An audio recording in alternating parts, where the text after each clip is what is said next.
පුරුදු විදිහටම ආයිබෝන් කියලා පිළිගන්නවා මගේ YouTube channel එකට Mourya Pro. අද මම ආවේ සැඟුණ දියැලක් ඔයාලට පෙන්වන්න. මේක තියෙන්නේ රත්නපුර කොළඹ ප්‍රධාන මාර්ගයේ ඇහැලියගොඩට ඇවිත් ඇහැලියගොඩ ඉඳන් කිලෝමීටර් 2ක් දෙහියොවිට පැත්තට එනකොට තමයි මේ සුන්දර දියැල්ල අපිට හම්බෙන්නේ. මේකට ගම්මුන් කියන්නේ බිසෝදොල ඇල්ල කියලා. මායාදුන්න රජුගේ බිසෝරු නාපු දොළ බිසෝදොල ඇල්ල තමයි මේ විදිහට මං අද ඔයාලට මගේ YouTube channel එකෙන් පෙන්වන්න යන්නේ. ඒකින්ද එන්න යන්න මාත් එක්ක මේ මගේ YouTube channel එක Mourya Pro.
ඔයාලට දැක්කා බිසෝදොල ඇල්ලේ සුන්දරත්වය.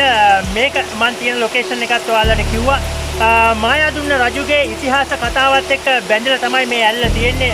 විශාල ලොකු ගල් ඒ වගේම ගස් වලින් සර්ව සම්පූර්ණ වූ ඇල්ලක්.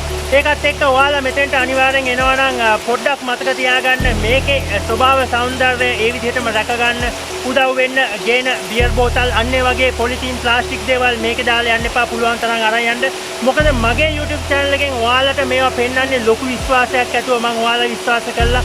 ඒකින්ද මේ පරිසරයට හානි කරන්න උත්සාහ කරන්න එපා. මොන වෙලාවකදීවත් හැම දෙයක්ම පාසටහන් පමණක් මතක සටහන් විදිහට ඉතුරු කරලා මෙතනින් යන්න බලන්න.